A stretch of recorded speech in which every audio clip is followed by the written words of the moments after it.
As aventuras do caça-feitiço. Capítulo 3. A Rua Alagada número 13. Chegamos a Rorschau quando o sino da igreja começava a tocar ao longe. Eram 7 horas e o dia ia morrendo. Uma garoa pesada fustigava nosso rosto, mas ainda havia luz suficiente para eu concluir que jamais gostaria de morar naquele lugar e que seria melhor evitar até mesmo uma breve visita. Rorschau era uma mancha negra no verdor dos campos, um lugarzinho sombrio e feio, com 2 dezenas de fileiras de casas miseráveis encostadas fundo com fundo, e em sua maioria agrupadas na vertente sul de um morro úmido e desolado. A área inteira era crivada de minas e tinha Rorschau ao centro. Muito acima da aldeia, havia uma grande pilha de escória que marcava a entrada de uma mina. Atrás da pilha se encontravam as carvoarias, que estocavam carvão suficiente para aquecer as maiores cidades do condado, mesmo nos invernos mais longos. Não demorou muito e estávamos caminhando por suas ruas tortuosas calçadas de pedras, colados às paredes negras de fuligem, para deixar o caminho livre às carroças atulhadas de pedaços de carvão que a chuva molhava e fazia brilhar. Os cavalos enormes e fortes que as puxavam se retesavam para deslocar tanta carga, e seus cascos resvalavam no calçamento úmido. Havia pouca gente na rua, mas as cortinas rendadas se agitavam quando passávamos, e encontramos um grupo de mineiros de rostos duros que subiam penosamente o morro para começar o turno da noite. Falavam alto, mas se calaram de repente fizeram fila indiana para passar por nós, conservando-se do lado oposto da rua. Um deles chegou a fazer o sinal da cruz. Vá se acostumando, rapaz. Rosnou o caça-feitiço. Somos necessários, mas raramente bem-vindos, e em alguns lugares é pior do que em outros. Por fim, viramos na menor e mais pobre rua de todas. Ninguém morava ali, percebia-se imediatamente. Primeiro, porque havia algumas janelas quebradas e outras pregadas com tábuas, e embora fosse quase noite, não se viam luzes. A uma extremidade da rua havia um armazém de grãos abandonado, 2 portões de madeira abertos e pendurados nas dobradiças enferrujadas. O caça-feitiço parou à porta da última casa. Ficava no canto mais próximo ao armazém, o único prédio da rua que tinha número. Um número de metal cravado na porta. Era 13 o pior e o mais azarado dos números, e imediatamente acima, na parede, havia uma placa de rua, presa por um único cravo enferrujado, que apontava quase verticalmente para as pedras do calçamento. Dizia Rua Alagada. A casa tinha vidraças, mas as cortinas de renda estavam amareladas e cobertas de teias de aranha. Devia ser a tal casa mal assombrada de que o meu mestre me avisara. O caça-feitiço tirou uma chave do bolso, destrancou-a porta e entrou à frente na escuridão reinante. A princípio, me alegrei de ter saído da chuva, mas, quando ele acendeu uma vela e colocou-a no chão, quase no centro da pequena sala, vi que eu estaria mais confortável em um estábulo abandonado. Não havia um único móvel à vista, apenas um piso lajeado e nu e um monte de palha suja sob a janela. E a saleta era úmida, o ar, pegajoso e frio, e, à luz vacilante da vela, pude notar que saía vapor de minha boca. O que eu via era bem ruim, mas ele tinha dito que era ainda pior. O que eu via era bem ruim, mas ele tinha dito que era ainda pior. Muito bem, rapaz. Tenho negócios a tratar, portanto, vou andando, mas voltarei mais tarde. Sabe o que tem de fazer? Não, senhor. Respondi, vigiando a vela bruxuleante, preocupado que pudesse apagar a qualquer momento. O que já lhe disse? Você não prestou atenção. Precisa ficar acordado em vez de sonhar. Enfim, não é nada muito difícil. Explicou-me, coçando a barba como se houvesse um inseto andando nela. Precisa apenas passar a noite aqui sozinho. Trago todos os meus novos aprendizes a esta casa velha na primeira noite, para saber de que são feitos. Ah, tem uma coisa que não lhe disse. À meia-noite, quero que desça ao porão e enfrente o que estiver escondido lá. Em frente estará no caminho certo para ser efetivado como meu aprendiz. Alguma pergunta? Com certeza, eu tinha muitas perguntas, mas estava apavorado demais para ouvir as respostas. Por isso apenas assenti e tentei evitar que o meu lábio superior tremesse. Como você vai saber quando for meia-noite? Perguntou-me. Encolhi os ombros. Sabia muito bem calcular o tempo pela posição do sol e das estrelas, e se alguma vez acordava à noite, quase sempre sabia a hora exata, mas ali eu não tinha muita certeza. Em alguns lugares, o tempo parece passar mais lentamente, e eu tinha a sensação de que nesta casa velha seria assim. De repente, lembrei-me do relógio da igreja. Acabou de bater 7 horas, disse eu. Vou prestar atenção para ouvir as 12 badaladas. Muito bem, pelo menos agora você está acordado. Comentou o caça-feitiço com um ar de riso. Quando o relógio der meia-noite, pegue o toco de vela e use-o para enxergar o caminho para o porão. Até lá, durma se conseguir. Agora escute bem. Precisa se lembrar de 3 coisas importantes. Não abra a porta da rua para ninguém, por mais forte que batam, e não se atrase para descer ao porão. Ele deu um passo em direção à porta. E qual é a terceira? Perguntei no último instante. A vela, rapaz. Faça o que quiser, mas não a deixe apagar. Então, ele foi embora fechando a porta ao passar e fiquei sozinho. Com muito cuidado, apanhei a vela, fui até a porta da cozinha e espreitei. Não havia móveis, exceto uma pia de pedra. A porta dos fundos estava fechada, mas o vento entrava gemendo por baixo dela. Havia outras 2 portas à direita. Uma estava aberta e pude ver os degraus de madeira sem passadeira que levavam aos quartos no primeiro andar. A outra mais próxima de mim estava fechada. Alguma coisa naquela porta fechada me deixou inquieto e resolvi dar uma espiada. Nervoso, agarrei a maçaneta e puxei. Estava difícil de abrir e por um momento tive a assustadora sensação de que alguém a prendia pelo lado de dentro. Quando a puxei com mais força, ela se abriu com um tranco e me fez perder o equilíbrio. Cambaleei alguns passos para trás e quase deixei a vela cair. Havia uma escada de pedra que desaparecia na escuridão, estava enegrecida com pó de carvão.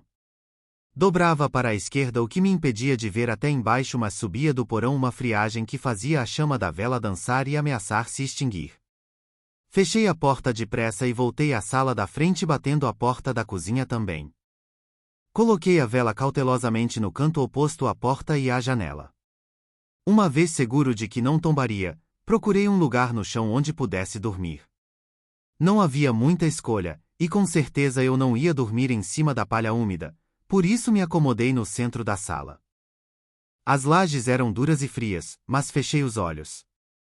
Uma vez adormecido, eu estaria longe daquela sinistra casa velha e me senti muito confiante de que acordaria pouco antes da meia-noite. Em geral adormeço com facilidade, mas desta vez foi diferente. Eu não parava de tiritar de frio e o vento começava a sacudir as vidraças. Havia também murmúrios e batidinhas que vinham das paredes. São apenas camundongos. Eu não parava de repetir isso para mim mesmo. Estávamos acostumados com eles no sítio do meu pai. Então de repente eu ouvi um som perturbador que vinha das profundezas do porão escuro. A princípio, era fraco, o que me obrigou a apurar os ouvidos, mas aos poucos foi crescendo até não deixar dúvida do que eu estava ouvindo. Lá embaixo, no porão acontecia alguma coisa que não devia estar acontecendo. Alguém estava cavando ritmadamente, revolvendo a terra pesada com uma afiada pá de metal. Primeiro, ouvia-se a borda metálica da pá, raspando a superfície da pedra, seguia-se um som abafado de sucção quando a pá penetrava o barro pesado e o arrancava da terra, e isso continuou por vários minutos até que o ruído cessou tão repentinamente quanto começara. Tudo silenciou. Até os camundongos pararam de andar. Era como se a casa e tudo o que nela havia tivesse prendido a respiração. Pelo menos, eu tinha. O silêncio foi quebrado por uma vibrante passada. Depois, uma sequência de passos decididamente ritmados. Eles foram ficando mais altos. E mais altos. E mais próximos. Alguém vinha subindo as escadas do porão. Agarrei a vela e me encolhi no canto mais afastado da sala.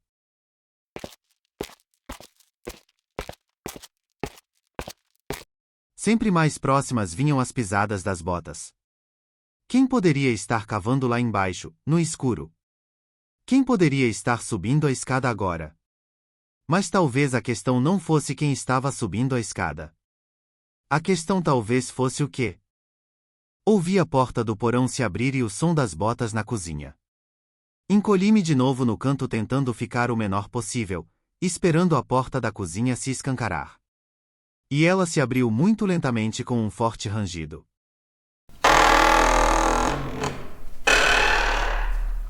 Alguma coisa entrou na sala. Senti uma friagem. Uma friagem de verdade. O tipo de friagem que me informava que ali havia alguma coisa que não pertencia a esta terra. Era como a friagem no Morro do Carrasco, só que muitíssimo pior. Ergui a vela e sua chama produziu sombras lúgubres que dançaram pelas paredes e pelo teto. Quem está aí? Perguntei, minha voz ainda mais trêmula do que a mão que segurava a vela, mas não recebi resposta. Até o vento lá fora emudecera. Quem está aí? Novamente não recebi resposta, mas as botas invisíveis arranharam as lajes, aproximando-se de mim. Cada vez mais perto, e agora eu ouvia alguém respirando. Alguma coisa grande resfolegava. Lembrou-me um enorme cavalo que tivesse acabado de puxar uma carga pesada até o topo de um morro íngreme. No último instante os passos se desviaram de mim e pararam junto à janela. Prendi a respiração, mas a coisa à janela parecia estar respirando por nós dois, inalando grandes haustos de ar como se nunca fossem suficientes. Quando eu já não podia suportar, a coisa soltou um enorme suspiro que me pareceu ao mesmo tempo cansado e triste, e as botas invisíveis arranharam mais uma vez o lajeado, e os pesados passos se afastaram da janela e saíram em direção à porta. Quando começaram a retumbar descendo a escada do porão, eu pude finalmente voltar a respirar. Meu coração começou a desacelerar, minhas mãos pararam de tremer e gradualmente me acalmei. Precisava me acalmar. Ficara apavorado, mas se aquilo era o pior que ia me acontecer aquela noite eu aguentei bem, passei no meu primeiro teste. Eu ia ser aprendiz do caça-feitiço, então tinha que me acostumar com lugares como essa casa mal assombrada. Fazia parte do ofício. Passados os 5 minutos, comecei a me sentir melhor. Cheguei mesmo a pensar em fazer uma nova tentativa de adormecer, mas como costumava dizer meu pai, a maldade não descansa. Não sei qual foi o meu erro, mas, repentinamente ouvi um novo ruído que me perturbou. A princípio, era fraco e distante. Alguém batendo em uma porta.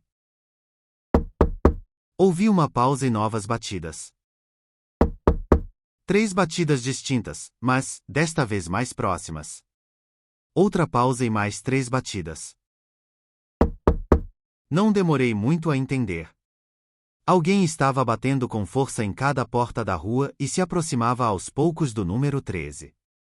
Quando finalmente chegou à casa mal assombrada, as 3 batidas na porta da rua foram altas o suficiente para acordar os mortos. Será que a coisa no porão subiria para atender aquele chamado? Senti-me entre a cruz e a caldeirinha. Alguém do lado de fora queria entrar, alguém lá embaixo queria sair. Então, de repente, tudo se acertou. Uma voz me chamou à porta de entrada, uma voz que reconheci. Tom, abra a porta. Me deixe entrar. Era minha mãe. Fiquei tão feliz em ouvi-la que corri para a porta sem pensar. Chovia lá fora e ela devia estar se molhando. Depressa, Tom. Depressa. Mamãe chamou. Não me deixe esperando. Eu ia erguendo o trinco quando me lembrei do aviso do caça-feitiço. Não abra a porta da rua para ninguém, por mais forte que batam. Mas, como poderia deixar minha mãe lá fora no escuro? Anda, Tom. Me deixe entrar. A voz tornou a pedir. Lembrando-me do caça-feitiço, inspirei profundamente e tentei raciocinar. O bom senso me dizia que não podia ser minha mãe. Por que teria me seguido tão longe? Como poderia saber aonde vínhamos? Ela não viajaria sozinha. Meu pai ou Jack a teriam acompanhado. Não, era outra coisa esperando ali fora. Outra coisa sem mãos, que ainda conseguia bater na porta. Outra coisa sem pés, que ainda conseguia ficar em pé na rua. As batidas recomeçaram mais fortes.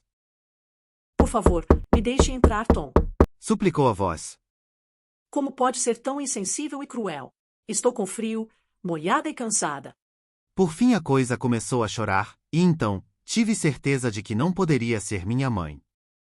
Mamãe era forte, nunca chorava, por pior que fosse a situação. Passado algum tempo, os ruídos foram morrendo e cessaram de vez. Fiquei deitado no chão e tentei, mais uma vez, adormecer. Não parava de me virar, primeiro, para um lado, e depois, para o outro, mas por mais que tentasse, não conseguia dormir. O vento recomeçou a sacudir as vidraças com mais violência, e a cada meia hora e hora cheia o relógio da igreja marcava as horas me avizinhando da meia-noite. Quanto mais próxima a hora em que teria de descer ao porão, mais nervoso eu ficava. Queria passar no teste do caça-feitiço, mas... Ah, como desejava estar de volta em casa, na minha cama quente, gostosa e segura. Então, assim que o relógio deu uma única badalada, 11h30, a escavação recomeçou. Mais uma vez, ouvi o som das botas subindo a escada do porão, mais uma vez a porta se abriu e as botas invisíveis entraram na sala. A essa altura o único pedacinho de mim que se mexia era o coração, e socava com tanta força o meu peito que parecia prestes a me partir as costelas. Desta vez, porém, as botas não se desviaram para a janela. Continuaram a avançar direto para mim.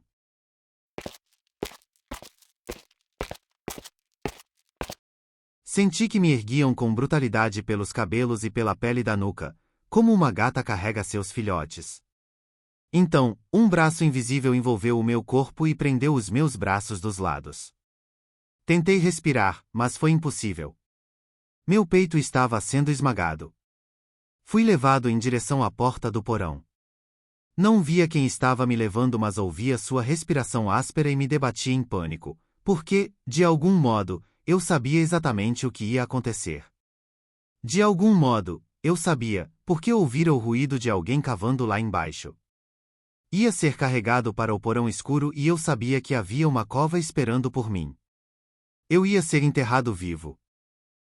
Aterrorizado, tentei gritar, mas era pior do que me deixar apenas ser esmagado por aquele abraço. Eu estava paralisado e não conseguia mover um único músculo. De repente, senti que estava caindo. E vi-me de quatro, olhando para a porta aberta do porão, a centímetros do primeiro degrau. Em pânico, o coração tão acelerado que nem dava para contar as batidas, levantei-me de um salto e bati a porta do porão. Ainda tremendo, voltei à sala e descobri que uma das 3 regras do caça-feitiço tinha sido quebrada. A vela se apagou. Quando me dirigi à janela, um relâmpago iluminou a sala, seguido de um estrondo do trovão, quase em cima da casa. A tempestade fustigou as paredes, sacudiu as janelas e fez a porta da rua ranger e gemer como se alguma coisa estivesse tentando entrar. Durante uns minutos fiquei olhando arrasado os relâmpagos lá fora. Era uma noite horrível e, embora eu tivesse medo de relâmpagos, teria dado qualquer coisa para estar andando na rua, qualquer coisa que me impedisse de descer ao porão. Ao longe, o relógio da igreja começou a marcar as horas. Contei as badaladas e foram exatamente 12. Agora, precisava encarar o que havia no porão. Então, quando mais um relâmpago iluminou a sala, notei grandes pegadas no chão. A princípio, pensei serem do caça-feitiço, mas eram escuras como se tivessem sido deixadas por botas sujas de pó de carvão. Vinham diretamente da porta da cozinha, iam quase até a janela, davam meia volta e refaziam o caminho pelo qual tinham vindo. Do porão. Da escuridão aonde eu tinha que ir. Obrigando-me a reagir, tateei pelo chão à procura do toco de vela. Depois, tentei encontrar a minha trouxinha de roupas. Embrulhada nela, havia o estojinho que meu pai me dera. Às apalpadelas, esvaziei as lascas de madeira no chão e usei a pedra e o metal para produzir faísca. Insisti até o montículo de madeira a queimar por tempo suficiente para eu acender a vela. Meu pai nem imaginava que tão cedo seu presente pudesse ser tão útil. Quando abri a porta do porão, houve mais um relâmpago, seguido de um repentino estrondo que sacudiu a casa inteira e ecoou pela escada à minha frente. Desci ao porão, a mão tremendo e o toco de vela dançando, fazendo estranhas sombras bruxulearem pela parede. Eu não queria descer, mas, se não passasse no teste do caça-feitiço, provavelmente estaria retomando o caminho de casa assim que clareasse o dia. Imaginei a vergonha de precisar contar à minha mãe o que acontecera. 8 degraus, e eu já estava fazendo a curva de onde avistei o porão. Não era espaçoso, mas tinha sombras escuras nos cantos, onde a luz da vela não alcançava, e teias de aranha que pendiam do teto, formando frágeis cortinas de sujeira. Havia pedacinhos de carvão, grandes caixotes de madeira espalhados pelo chão de terra batida e uma velha mesa de madeira ao lado de um barril de cerveja. Contornei o barril e reparei que havia uma coisa no canto mais distante. Uma coisa por trás de uns caixotes, que me deixou apavorado e quase me fez largar a vela. Era um vulto escuro, quase uma trouxa de trapos, e emitia um ruído. Um ruído fraco e ritmado, como se respirasse. Dei um passo em direção aos trapos e depois outro, usando toda a minha força de vontade para obrigar minhas pernas a andarem. Então, quando cheguei tão perto que poderia tocá-la, a coisa repentinamente cresceu. A sombra amontoada no chão se empinou e se avultou à minha frente até ficar 3 ou 4 vezes maior. Quase corri. Era alta, escura e medonha, com cintilantes olhos verdes. Só então notei o bastão que a coisa segurava na mão esquerda. Por que demorou? Quis saber o caça-feitiço. Está quase 5 minutos atrasado. Fim do 3º capítulo. Nos vemos no capítulo 4, a carta.